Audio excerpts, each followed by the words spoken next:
Hello friends, welcome to my channel. तो ये है मिस्टर लिपस्टिक का 29 पार्ट। अगर आपने अब तक इसके प्रीवियस एपिसोड्स नहीं देखे तो प्लीज़ पहले जाके इसके प्रीवियस एपिसोड्स देख लीजिए ताकि आपको ये ड्रामा और भी अच्छे से समझ में आए। और अगर आपने अब तक मेरा चैनल सब्सक्राइब नहीं किया है तो प्लीज़ पहले जाके मेरे चैनल को लाइक शेयर एंड सब्सक्राइब करें। तो जैसा कि आपने अब तक देखा ही था कि काऊ व कुमारिका रश्मि से मिलने उसके स्कूल में जाते हैं। उन दोनों को देखकर रश्मि बहुत घबरा जाती है। तो कुमारिका काऊ से बोलती है कि मैं बात करती हूँ। तो कुमारिका रश्मि से उसकी बहन के बारे में पूछती है। उसके बाद काऊ बोलता है कि मुझे रश्मि से कुछ बात करनी है। तो कुमारिका, दाव और थानवा तीनों बाहर चले जाते हैं। उसके बाद काऊ रश्मि से बोलता है कि तुम घबराओ मत, मुझे सच सच बताओ। तो रश्मि काऊ को बताती है कि उसके घर एक दिन एक आदमी आता है और वो उसकी बहन को पैसे देकर वहाँ से चले जाता है। ये सब रश्मि दरवाजे के बाहर खड़े रहकर देख रही होती है। उसके बाद वो अंदर जाती है और अपनी बहन से बोलती है कि ये टूल था ना, और क्या सच में आप इनकी कंपनी का प्रोडक्ट का रिव्यू कर रहे हो? तो उसकी बहन बोलती है हाँ, और उसे पैसे देते हुए बोलती है कि ये लो तुम्हारी ट्यूशन फीस के लिए पैसे मिल गए। उसके बाद रश्मि काऊ को बताती है कि इसी के कुछ दिन बाद से ये प्रॉब्लम शुरू हो गई। तो काऊ बोलता है कि मुझे तुम्हारी बहन से मिलना है। उसके बाद काऊ रश्मि की बहन से मिलने जाता है और बोलता है कि जो भी तुम्हारे साथ हुआ मुझे सब कुछ पता है, कुछ भी एक्सप्लेन करने की ज़रूरत नहीं है। मैं समझ सकता हूँ कि तुम्हें कितना गंदा लग रहा होगा। तो रश्मि की बहन बोलती है कि मैंने पिक इंस्टाग्राम पे पोस्ट कर दी, आपको मेरे ऊपर गुस्सा नहीं आ रहा क्या?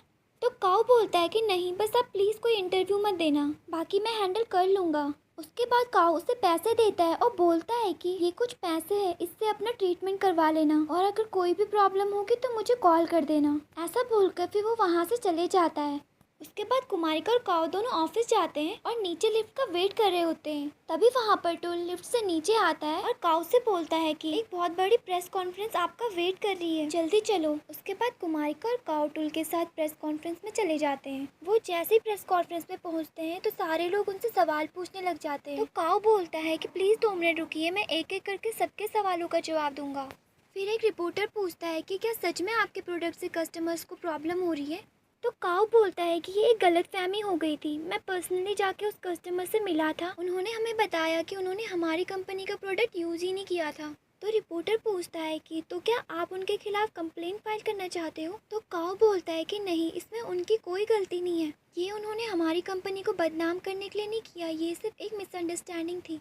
उसके बाद सारे सवाल जवाब करने के बाद प्रेस कॉन्फ्रेंस ख़त्म हो जाती है और सारे रिपोर्टर्स काऊ की बात से सेटिस्फाई हो जाते हैं। उसके बाद काऊ कुमारिका का हाथ पकड़ता है और वो उसको लेकर वहाँ से चले जाता है। प्रेस कॉन्फ्रेंस की लाइव वीडियो वो आदमी भी देख लेता है जो वे के साथ मिला हुआ होता है और वो आदमी बोलता है कि काऊ ने ये सिचुएशन कितनी अच्छे से हैंडल कर दी। तो वे बोलती है कि तो क्या हो गया, कौन सा वो ऐसा करने से वापस आ जाएगा, और वैसे भी उसने ये सब सिर्फ कंपनी का नाम बचाने के लिए किया है। तो वो आदमी बोलता है कि मुझे नहीं पता तुम्हें उससे क्या प्रॉब्लम है, लेकिन मैं बस इतना बोलना चाहता हूँ कि तुम एक बहुत बेकार मैनेजिंग डायरेक्टर हो, तुम्हें अपनी कंपनी को संभालना तक नहीं आता, तुम कभी भी किसी का दिल नहीं जीत सकती। तो वे बोलती है कि मुझे कोई फ़र्क नहीं पड़ता, मैं फिर भी मैनेजिंग डायरेक्टर रहूँगी, ये मत भूलो कि अभी भी मेरे पास सबसे ज़्यादा पावर है। तभी वहाँ पर टुल आ जाता है। तो वे टुल को ताना मारते हुए बोलती है कि तुम यहाँ क्या कर रहे हो, तुम्हें तो काऊ के पास होना चाहिए ना उसकी चमचागिरी करने। तो टुल बोलता है कि मैं काऊ की बहन के पास जा रहा हूँ उन्हें सब कुछ बताने। तो ये सुनकर वे को बहुत ज़्यादा गुस्सा आ जाता है और वो टुल को एक ज़ोर से थप्पड़ मार देती है। फिर टुल उसे चिढ़ाते हुए बोलता है कि मुझे बिल्कुल भी नहीं लगी। ऐसा कहकर टुल वहाँ से चले जाता है। वे को बहुत ज़्यादा गुस्सा आ जाता है और वो अपनी फाइलें फेंक फेंक कर उस पर मारने लग जाती है। फिर वो आदमी बोलता है कि अपना ख्याल रखना, क्योंकि जो तुम कर रही हो वो गलत है और तुम्हें उसकी सजा तो भुगतनी ही पड़ेगी। फिर वो आदमी भी वहाँ से चले जाता है। ये सब सुनकर वे का गुस्सा और ज्यादा बढ़ जाता है और वो टेबल से उठाकर चीजें फेंकने लग जाती है। तो दूसरी तरफ टुल काऊ को अपनी पोजीशन पे वापस आने के लिए मना रहा होता है। तो टुल काऊ से बोलता है कि मुझे लगता है तुम्हें अपनी पोजीशन पे वापस आ जाना चाहिए, क्योंकि ये काम तुमसे अच्छा और कोई नहीं कर सकता। तो काऊ टुल को थैंक यू बोलता है और बोलता है कि अगर आज तुम नहीं होते तो शायद मैं ये सब नहीं कर पाता। उसके बाद काऊ वो सब याद करने लग जाता है जब टुल कुमारिका और काऊ को लेकर लिफ्ट में जाता है और उन्हें सारी बातें बताता है कि कैसे करके उसने वे के ड्रॉअर से वो पेपर्स गायब किए। उसके बाद काऊ टुल से बोलता है कि मुझे माफ़ कर देना, मैंने तुम्हें गलत समझा। तो टुल बोलता है कि कोई बात नहीं, अब ये तुम्हारा डिसीजन है कि तुम अपनी पोजीशन पे वापस कब आते हो, वैसे वे इतनी भी गंदी नहीं है, तुम्हें उसे माफ़ कर देना चाहिए। तो दूसरी तरफ काऊ की बहन कुमारिका को अपने स्कूल के टाइम की फ़ोटोज़ दिखा रही होती है और कुमारिका को बताती है कि तुम्हारे डैड और मैं एक ही स्कूल में पढ़ते थे। तो कुमारिका बोलती है कि हाँ, मेरे डैड ने बताया था कि वो आप ही के घर पे रहते थे। तो काऊ की बहन कुमारिका को पूरी स्टोरी बताती है कि कैसे उसे पता चला था कि कुमारिका के डैड कुमारिका की मॉम से प्यार करते थे, ना कि उससे। और फिर काऊ की बहन उसे बताती है कि मुझे कभी किसी ने रिजेक्ट नहीं किया, तुम्हारे डैड पहले इंसान थे जिन्होंने मुझे रिजेक्ट किया। उसके बाद तुम्हारे डैड ने तुम्हारी मॉम से शादी कर ली और मैं हमेशा यही सोचती रही कि तुम्हारी मॉम मुझसे बेटर कैसे है। सब अपनी लाइफ में आगे बढ़ गए लेकिन मैं वहीं अटक रखी थी। लेकिन आज मुझे ये बात समझ में आ गई है कि जब प्यार की बात हो ना तो ये मैटर नहीं करता कि हमने कितना टाइम साथ में बिताया है। अगर कोई हमसे प्यार ही नहीं करता तो हम कितना भी टाइम बिता ले कोई फ़र्क नहीं पड़ता।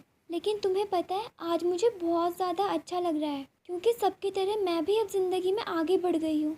दूसरी तरफ वे मिस्टर जिम को कॉल ट्राई करती रहती है तो finally mister gym call receive कर देते हैं और बोलते हैं कि तुम मुझे बार बार कॉल क्यों कर रही हो। तो वे बोलती है कि तुम कहाँ हो, मेरा फ़ोन क्यों नहीं उठा रहे और तुमने अभी तक पैसे क्यों नहीं भेजे। तो मिस्टर जिम बोलते हैं कि तुम्हें अभी भी पैसे की लगी हुई है, तुम्हें पता भी है पुलिस हम पे इन्वेस्टिगेशन कर रही है, अगर तुम भी जेल नहीं जाना चाहती तो जितनी दूर हो सके उतनी दूर भाग जाओ। तभी वहाँ पर पुलिस आ जाती है और मिस्टर जिम को अरेस्ट कर देती है। ये सब देखकर वे बहुत ज्यादा डर जाती है और सोचती है कि ये सब क्या हो रहा है मेरे साथ, मुझे खुद समझ में नहीं आ रहा। तभी वे के दरवाजे पर कोई आ जाता है। वे दरवाजा खोलती है तो सामने पुलिस होती है और वे पुलिस को देखकर बहुत डर जाती है। उसके बाद पुलिस उसे पूछताछ के लिए ले जाती है। तो चलिए फ्रेंड्स, आज के लिए इतना ही, बाकी का ड्रामा मैं नेक्स्ट एपिसोड में सुनाऊंगी। तब तक के लिए बाय।